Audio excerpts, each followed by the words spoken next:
Imagine being the richest man in the world and still get embarrassed, but how was that possible? That a Goliath was defeated a mere David. Let's find out how. Have you heard of Bernard Arnault? He is the richest man in the world and the CEO and chairman of Louis Vuitton Moet Hennessy, LVMH, the world's largest luxury goods company. LVMH is known for its iconic and flamboyant purses and bags that can cost thousands of dollars each. However, Bernard Arnault himself is not flamboyant at all. He is a very private and low-key person. This is perhaps because he did not found any of the dozens of fashion brands that LVMH owns today. Instead, he made his fortune by acquiring and merging existing brands. He actually began in his family's construction business, using that money to buy Christian Dior's main company. He aggressively acquired companies to build LVMH like Tiffany, Bulgari, Sephora, and Hermes. Here's a list of all the brands that LVMH owns or used to own. For each of these brands, Bernard followed a simple plan. Buy a big part of the company, deny takeover, create issues inside the company, and offer irresistible deals they can't say no to.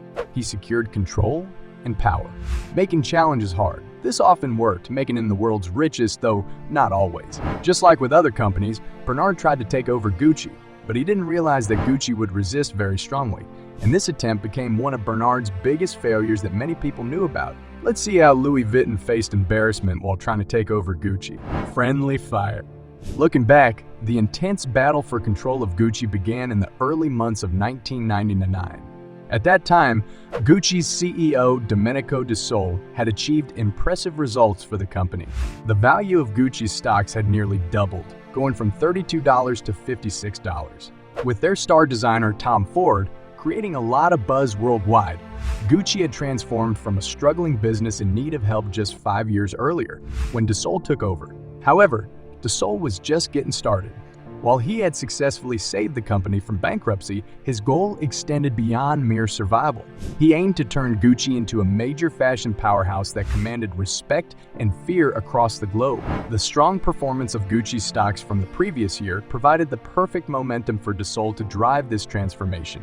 Yet, there was a concern lurking in the back of his mind: Bernard Arnault. Over the past year, rumors had spread widely that Bernard was eyeing Gucci for a takeover. Consequently, De Sole was closely monitoring the situation. He would frequently reach out to Gucci's investment banker, Morgan Stanley, to check if there had been any unusually large purchases of Gucci stock. Just hours later, De Sole's assistant urgently contacted him. Yves Cassel, president of Louis Vuitton and De Sole's old friend, called.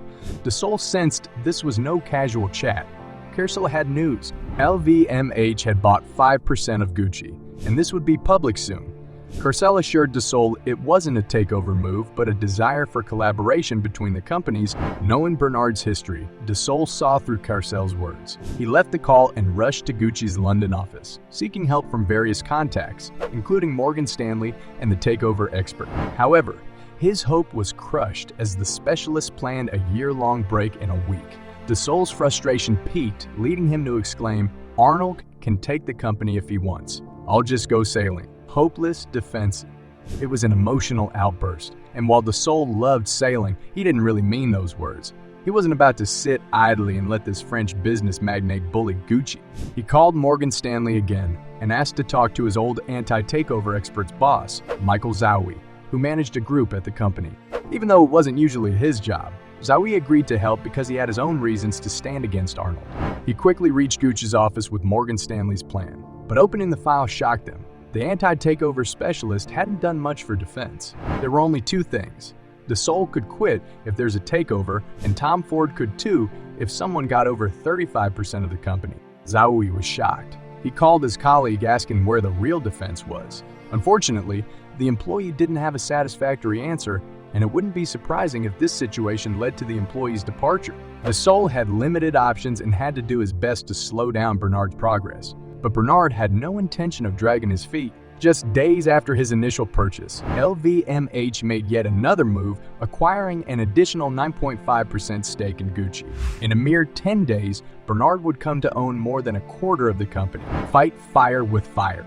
During this time, De Sole found himself in a state of desperation, making frantic calls to CEOs across the fashion industry. However, despite his efforts, each call ended in polite refusal. Other CEOs were reluctant to turn Bernard into an adversary, choosing to avoid that path altogether. With no alternatives, Dissol approached Bernard directly, asking him to delay acquiring Gucci shares for its independence. They met at Morgan Stanley's offices, where Bernard seemed open, but he wanted 3 board seats. Dissol realized Bernard's true intention was control, not compromise, and declined his insincere offer. However, this only resulted in Bernard increasing his stake to 34.4%, pushing Gucci closer to a critical point. Bernard's actions felt like a deliberate provocation aimed at Gucci. With just a mere 0.6% more, Tom Ford could be forced to leave without any legal protection. Despite Bernard's outwardly affable demeanor, this was far from a friendly negotiation. It had escalated into a full-blown battle, a fight for survival. Having consulted various experts, Dissol had a definite strategy: reduce LVMH's stake. Similar to how companies buy back shares to boost stock value, issuing more shares could lessen LVMH's control. Although not usual, Gucci could use this approach to dilute Bernard's influence, even without needing extra funds. Interestingly, Bernard was familiar with this tactic, but he believed he was protected. You see, U.S. regulations state that companies can't dilute more than 20% of their ownership without a special exception. This rule is designed to safeguard shareholders from excessive dilution. However, it turned out that Bernard's legal team had overlooked a crucial detail. The 20% rule applied solely to American companies. Therefore, Gucci was within their legal rights to dilute their shares significantly, regardless of the percentage. As expected, Bernard was angered. He employed a legal tactic. Gucci's rule allowed a special meeting for shareholders with over 10% ownership. Bernard aimed to appoint a new Gucci board member and take control. The situation worsened, prompting Dissol to seek a better plan. Although issuing more shares could hinder LVMH, it didn't fully address the challenge of lacking a strong owner against LVMH's control. Dissol had no time to lose. He decided that if he couldn't find an owner, he'd make one. He gave Gucci's employees shares through a large-scale employee stock ownership plan. In February 1999, they got 20 million shares, which lowered Bernard's stake from 35% to 25%. This was the first time Bernard felt he was losing control of Gucci. But the fight wasn't finished. Gucci's clever move got attention not only in fashion but in business overall. Final battle. Gucci's victory against Bernard gave potential investors more confidence in the company. This is when Francois Pinault entered the scene. Dissol had never heard of Pinault before, but he agreed to meet with him anyway.